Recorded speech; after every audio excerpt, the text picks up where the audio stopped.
Hey, hey, hey, it's me, Laura, and we are on chapter 13 of the Boxcar Children. A new home for the boxcar.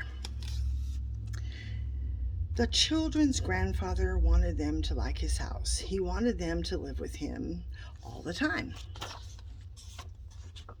So he had made over some of the rooms just for them.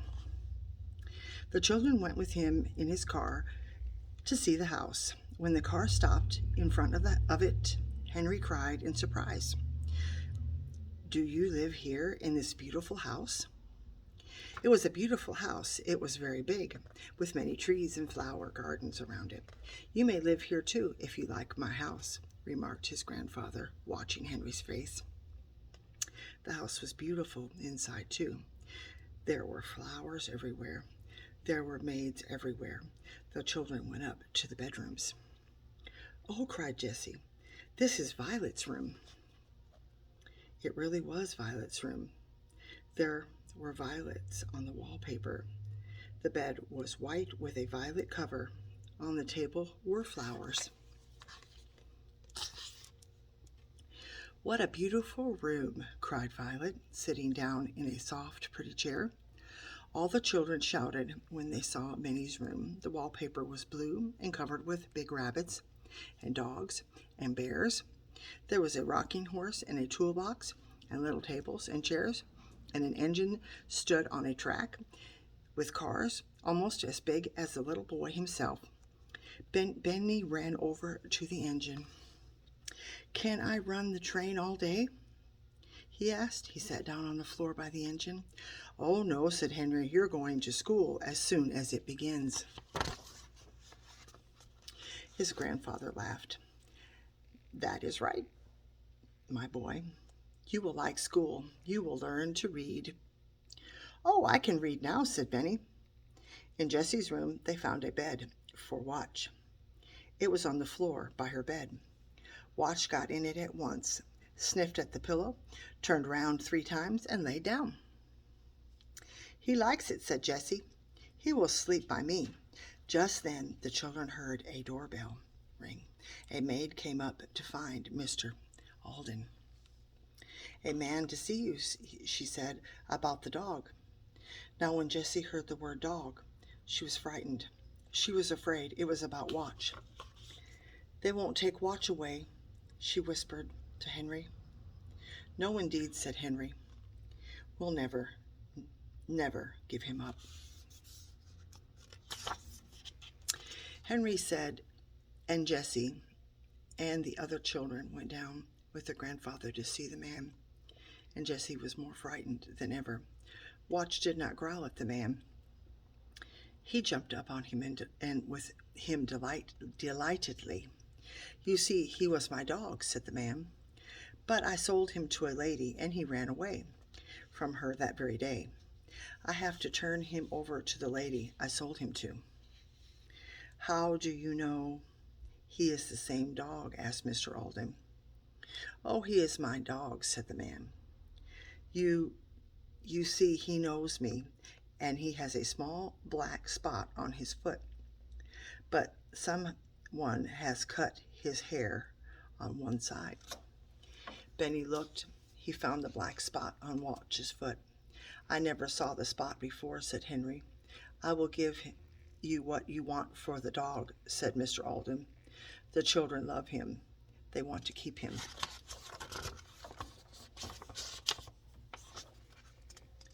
"But I sold him to a lady," said the man. "I must take the dog to her." Then Henry said, "Maybe she will want to change to another dog when she sees his hair. If she will agree to take another dog, will you let my grandfather have this one?" "Yes, I will," said the man. "Let's go and ask her," grandfather said. Benny, "She will let Jessie have Watch. He is her dog." She took the thorn out of his foot. The man told Mr. Alden where the lady lived, and they all started out to find her. She was a very pretty young lady, and she asked them to sit down. But Benny could not wait. He said, "Please let us keep Watch." I want him, and Jessie wants him, and we didn't know he was your dog." "What do you mean?" asked the lady, laughing. "Who is Watch?" "This dog is Watch," answered Henry. "A man came to grandfather's house today and told us that he had sold the dog to you. When Watch ran away from you the day you bought him, he came to us. He had a thorn in his foot, and Jessie took it out."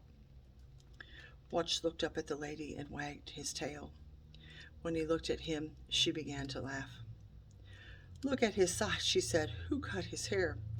"I'm sorry," said Henry. "Benny did that one day with Violet's scissors." "I am not sorry," said the lady, laughing. "He looks so funny, and you want to keep him. Is that it?" "Oh, yes," said Jessie eagerly. "The man will let us have him if you will take another dog." "Don't be afraid," said the young lady. "You may keep the dog. I can change to another one." "Oh, thank you. You are nice," cried Benny. He ran to the lady and climbed up in her lap before anyone could stop him. "I'd like to keep you, Benny, in place of the dog," laughed the lady, putting her arms around him. How happy the children were to have Watch to keep. Mr. Alden gave the money to the man at once. 4 happy children sat with their grandfather around the Alden dinner table that night. The maids smiled in the kitchen to hear the children laugh, and the children laughed because Watch had a chair at the table beside Jessie and was really waited on by a maid. How fun. Would you ever think that 4 children would be homesick in such a beautiful house? Jessie was the first one to wish for the old boxcar. One day she said, "Oh, grandfather, I'd like to cook something once more in the dear old kettle in the woods." "Go out in the kitchen, my dear," said her grandfather. "The maids will help you. You can cook all you want to." Jessie liked this, but it was not like the old days in the boxcar. Then one day Benny said, "Grandfather, I wish I could drink my milk out of my dear old pink cup." His grandfather began to think. He had some pink cups, but they were not so dear to Benny as his old cracked one. At last Mr. Alden said, "I'm going to give you children a surprise." "It is very nice?" asked Benny. "Is it very nice?" asked Benny. "No, not very," laughed his grandfather.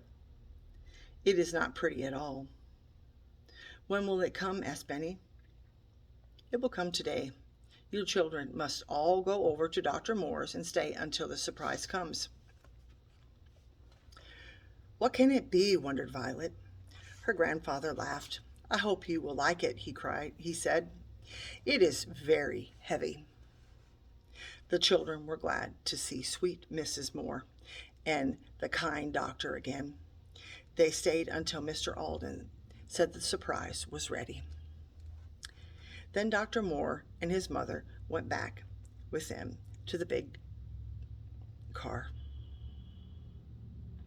Mr. Alden was as happy as a boy. He took them by the garage and through the big gardens, and at last they came to a garden with a fountain in the middle and trees around it. Near the fountain was a surprise. It was the old boxcar. The children ran over to it with cries of delight, opened the door, and climbed in. All the things were in place. Even the old dead stump was there to step on. Here was the old knife which had cut butter and bread and vegetables and firewood and string.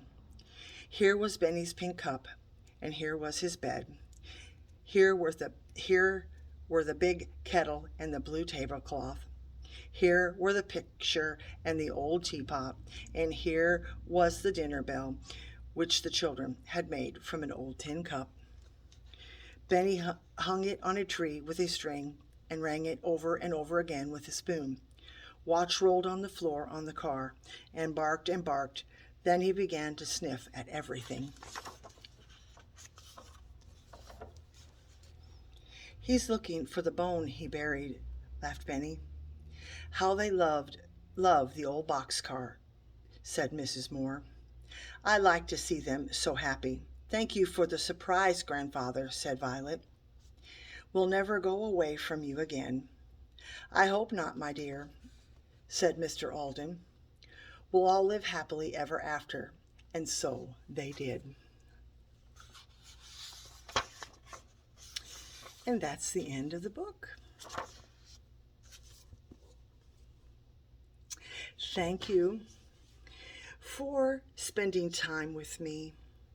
I love you, and I enjoy reading, and I hope that you enjoyed this story time with me. Remember how much I care about you, and how much I love you, and hugs and kisses. So, have a great day, and we'll have to find another book. The Boxcar Children has several in the series. Did you enjoy the Boxcar Children? It would be nice if you could let me know so we can get book number 2. Have a blessed day. I love you. Hugs and kisses again. Hugs and kisses. I love you. Have a great day. Talk to you soon.